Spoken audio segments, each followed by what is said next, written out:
Greetings, fellow telenovelas. Tiki here. And BlueDragonFive.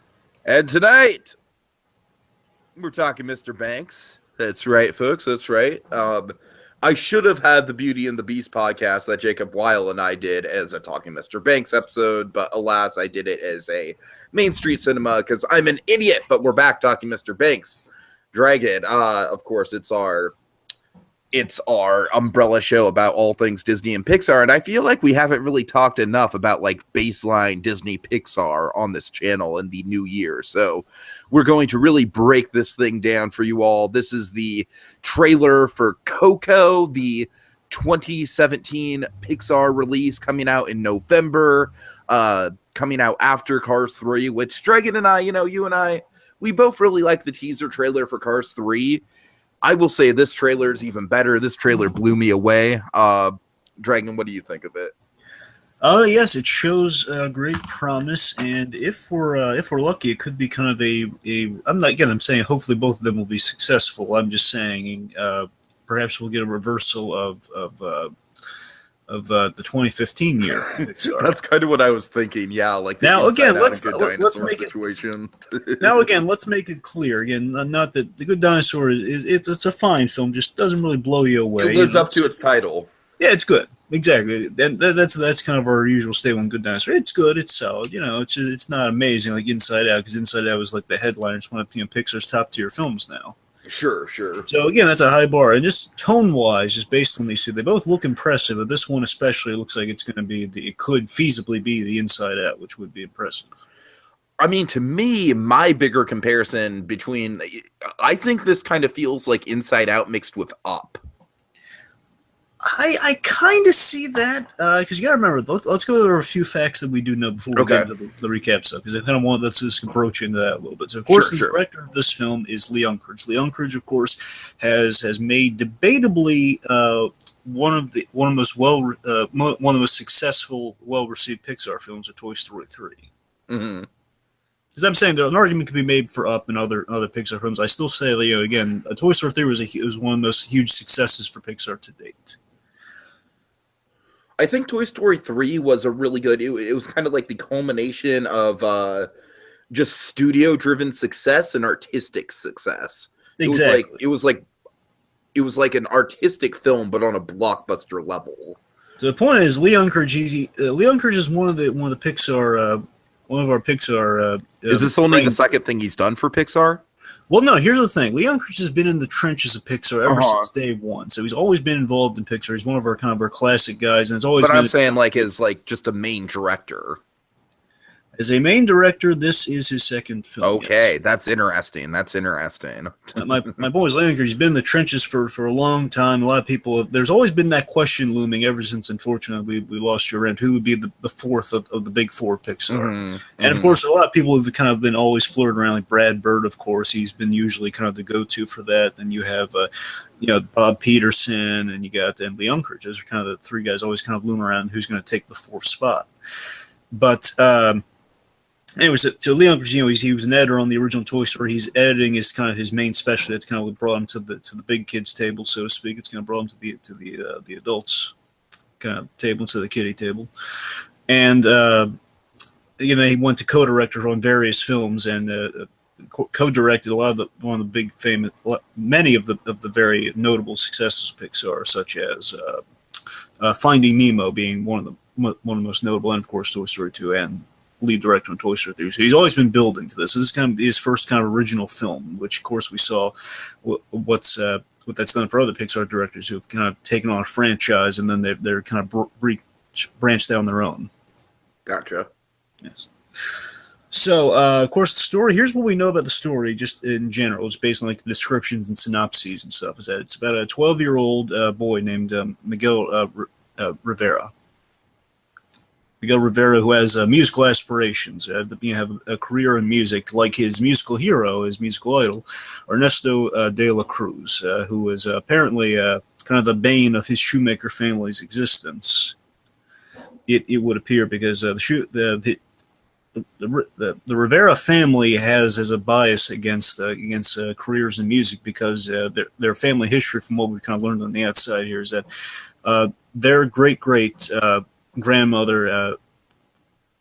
Their great grandmother's husband left her to pursue a career in music, which of course caused a big rift in the family and going forwards. There's always been like a really big distrust of a career in music. So, despite coming from an anti-music family, we basically our young protagonist here is going on an adventure to the land of the dead, where he will learn of his family's history.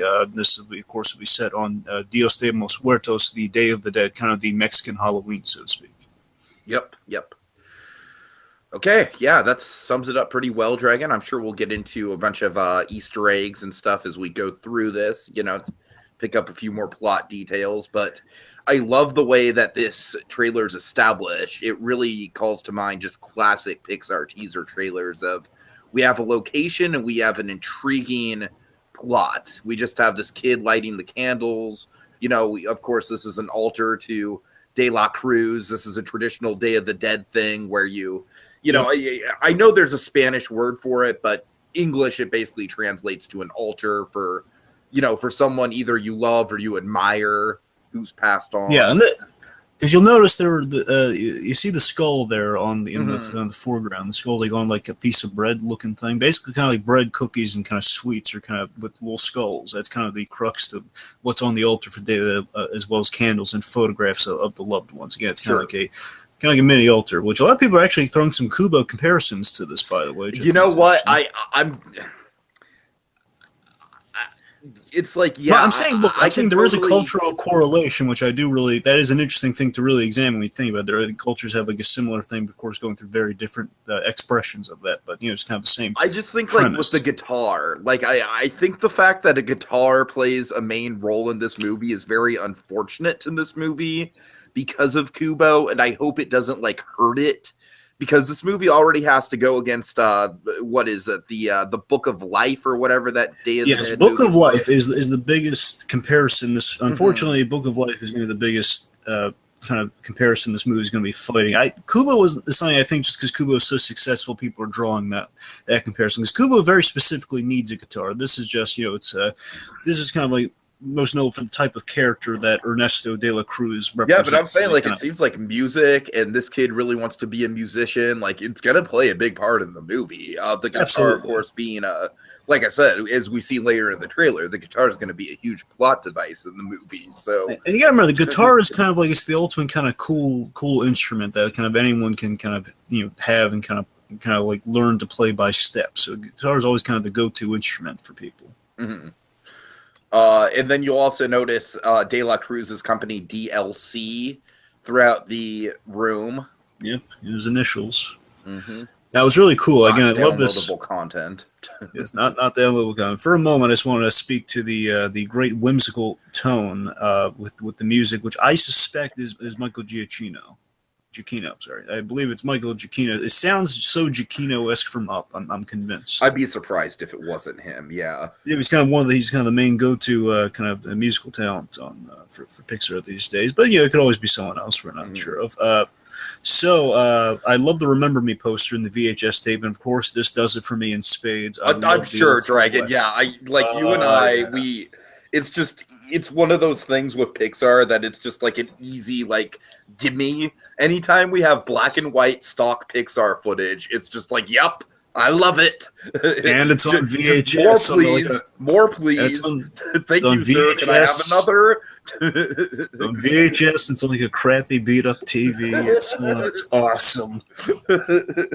And just to make it even better, I love the voice of Ernesto de la Cruz here. Benjamin Bratt. He's a really good actor. I've seen him more and more stuff. I get more and more enamored with him. He was in a movie with Cranston I saw from last year. It was really good. He was in The Infiltrator. He was in that. He's the big bad guy of The Infiltrator. Ooh. He's amazing. And he and Cranston, basically they develop a friendship as the thing goes on. It's fascinating. And of course, Benjamin Bratt told me on The Infiltrator, so I'll have to check that one out. And of course, Benjamin Bratt played Hernan Guerrero, Superman from Justice League Gods and Monsters. Of course. You and I both enjoyed. Of course, he was the most interesting part of that film. Also played a small but pivotal role in Doctor Strange. Yep. So Benjamin Bratt's, and he was in Despicable Me too, for the people who enjoy That's that. true. Wasn't he the main villain in that? Yes, he was the over the Yeah. top kind of main villain. That he was hilarious in that. As over the top as he was, I don't think he's going to be as. I think Trey Parker is going to top him in over the top. Like Trey Parker is a reason I'm really looking forward to Despicable Me 3. The point is, Benjamin Bratt, excellent actor. I think this is like a really great role. I can just imagine like Pixar pitched him this role and say, "Oh my god, this is so moving! I got to do this." Man. I think the closest comparison we can make to this role, I think, would be Gusteau. In a way, yes, but I'm getting the vibe of, especially when we get to the museum later on, I'm getting kind of like he is sort of this character to me, especially when we get to kind of his place of residency or like museum dedicated and one of the two. I get such kind of it's kind of sound kind of strange. I get kind of he was the Elvis of Mexico vibe. I love it. I think it's really a cool idea. That's what they're going for. It's like that's his Graceland that we go to later. Well, I mean, like just okay. Hold on. Just first of all, I want to point out with this dog. This dog is a hairless dog. Yes, which is, I can imagine is difficult to animate.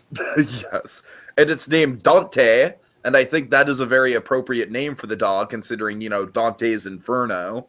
Mm-hmm. And just given where we're kind of flirting with between life and death in this film.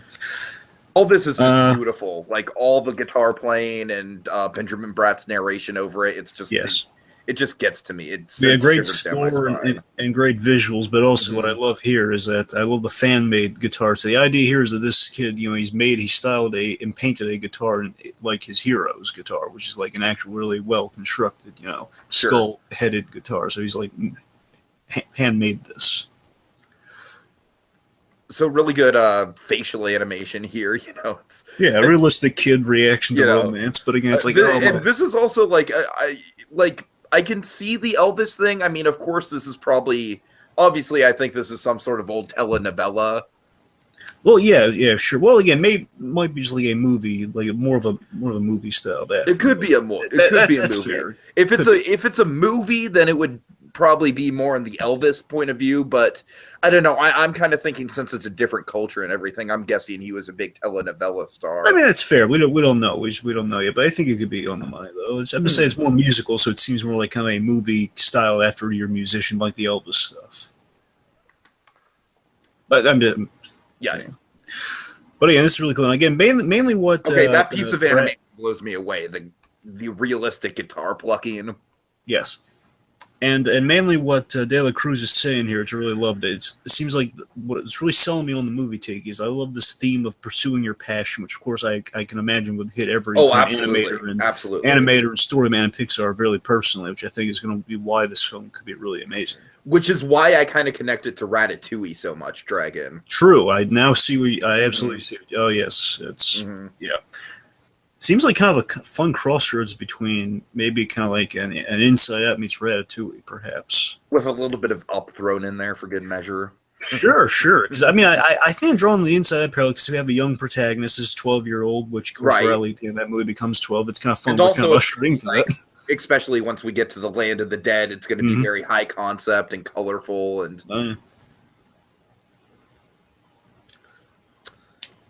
okay. And of course, that gives me chills, by the way, of those who have come before you. Because again, it's like a kid looking up to his idol, which you and I would do with so many of our directors and writers. Of course.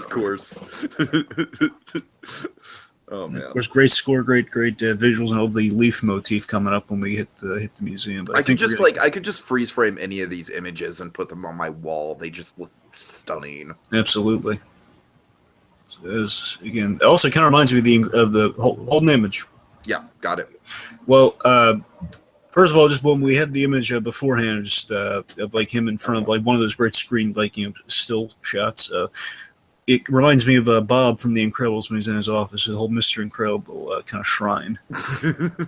But now this is an important shot for a few reasons. So again, what I believe has been confirmed is that the little girl in that photograph will be most likely our protagonist's grandmother, but again, could be like maybe great-great-grandmother, most likely just grandmother.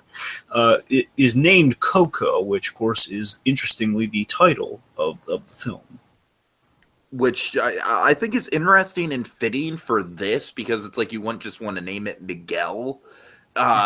because it's like I think the whole point of the movie is like ancestry and who came before and legacy and whatnot. So I really do like the title in that sort of context. Go ahead. I'm sorry.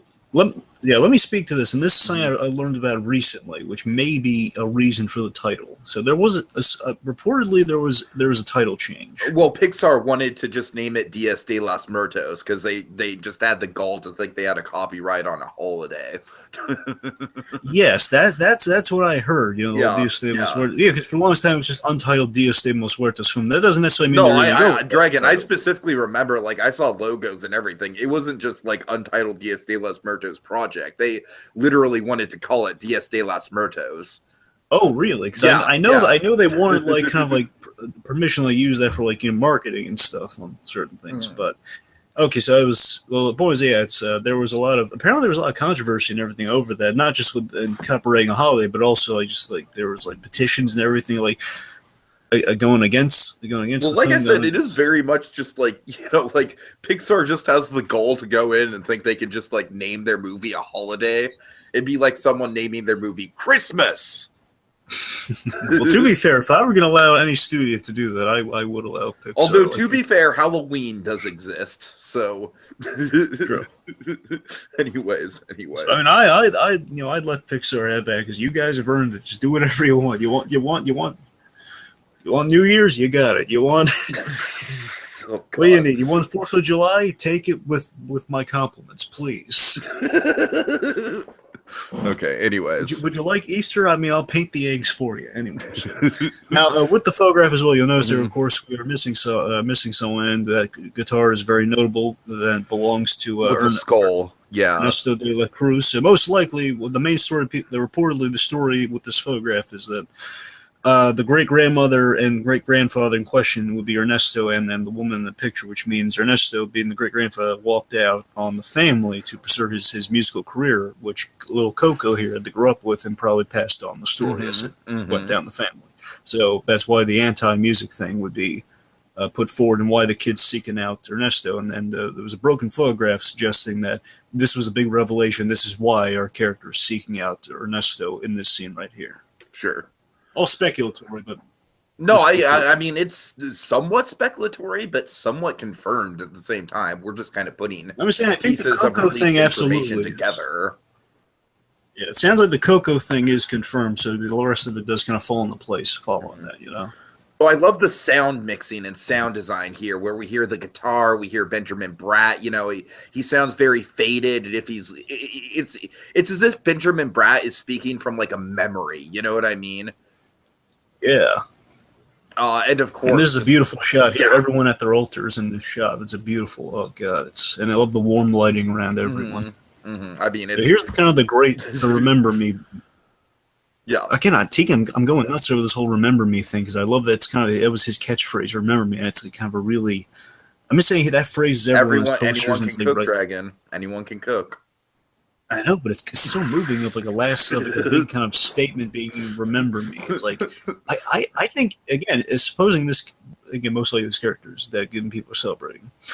I'm just saying if we most likely we're gonna meet this guy in the land of the dead, and I can imagine like he's weighing in on like the reasoning behind remember me of like we want to leave a legacy. I can imagine like kind of like issues of legacy being brought up with like you do all this great again. I'm seeing a lot of great.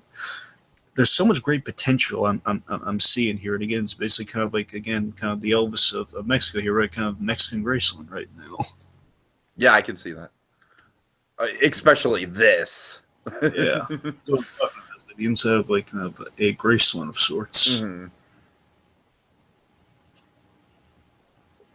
Okay, now here's like the one shot that is like incredibly Kubo-esque. Yeah, and again, like I do like the leaf motif, though. Yeah, but you've got to admit that's got to call to mind Kubo. Look, I'm not saying they ripped it off. I'm sure it was in production around the same time, but I just think if anything, it's rather unfortunate. Yeah. Of course, again, the music here really does. I love the score here. It's amazing from here going forward, just when the guy walks through. Okay, this might sound really dumb, Dragon, but this is not Polar Express music. No. It sounds a lot like Polar Express music. Are you sure it's not Polar Express music? I didn't really look into it, but I don't think so. Can you listen again? I mean, not right now, but just like it's. I'm reasonably sure it's not Polar Express music, but I can look into it at a later time if it'll appease you. Yes. All right, fair enough. Okay. What do you think of the designs here? This is like the only design we get of an underworld person, but yes, of one of these skeleton. Of course, they're famous for the skeleton designs, the various skull designs. This is kind of cool little first glimpse we get at. I like it. They to differentiate themselves from other kind of Day of the Dead sort of. Like Book of Life or other things. We have eyes in our skeleton that kind of emphasize. I really do like that. I think that's a really smart choice. Yeah. We're not just going with we're not moving a skeleton. We're not doing the Jack Skellington or the Corpse Bride sort of gimmick with that. We're giving a little bit more. It's like humanity and kind of a. And of course, it's just like one of the most well-known tricks in animation is, just add big eyes for emphasis, for emotion. So, yeah. So it's looking good.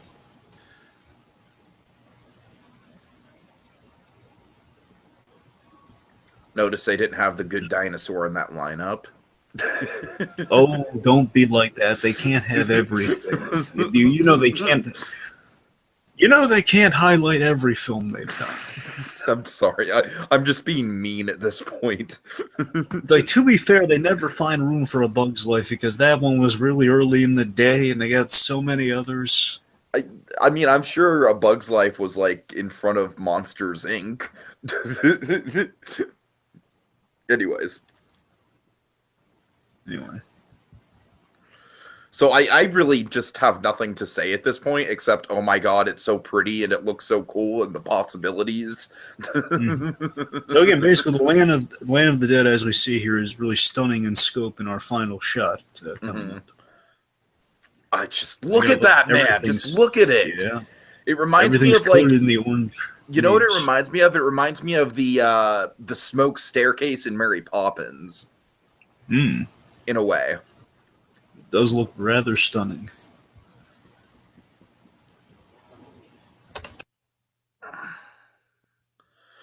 Oh, here's the money shot. Yeah, and what a money shot it is, right? It's just like, oh boy. There is so much potential, so many possibilities. Yeah. And just I very much think it calls to mind Inside Out, just with the colors and the aesthetic to it. Kind of the architecture is, very, not necessarily the same style of architecture, but it's got the same sort of like, quirky, kind of like all over the place style to it. Yes. Oh man, it's beautiful, man. What more do you want me to say? All right. Any final thoughts, Dragon? Because I got nothing. It just the possibility is endless for this thing. I'm stoked. Honestly, this is probably my most anticipated movie of 2017 after the trailer. I'll admit it. Of all the movies, or just of all the movies? Of all the movies. Really? Yeah, of all of them. Well, Spider-Man and Guardians of the Galaxy? Really? Spider-Man? Well, we've had this discussion before. I'm more excited. Thor Ragnarok and I'm more excited about Thor Ragnarok than I am about Guardians or Spider-Man anyways. But yes, Coco, yes, because it just looks so artistic, so beautiful. I love the story. I love the characters so far. And I'm stoked for it. I think it could be another home run for Disney. So yes, this is my most anticipated movie of 2017. Well, I'm definitely looking forward to this one as well. Again, I think this will be another, as you said, another feather in Pixar's cap. Mm-hmm. All right, any final thoughts, Dragon, or should we just sign out? Again, just the final thoughts. Again, I think this is going to be. I think Lee Unkrich chose this story for a very specific reason because there's a lot of fruit to it. There's a lot of fruit to bear. Dios de los Muertos is always kind of a.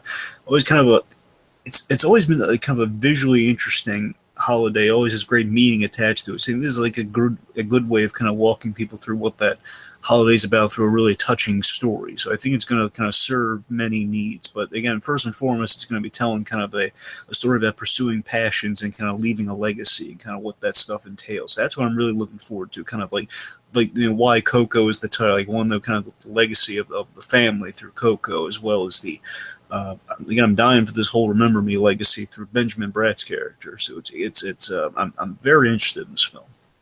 Yeah, for sure. Yeah, I just got to echo Dragon's sentiments. I just think this movie, just artistically, it's stunning. I just watched the trailer about 4 or 5 times the day it came out, just in a row, just studying the details, the music. It just all flows together and works very well. If only it could come out in October.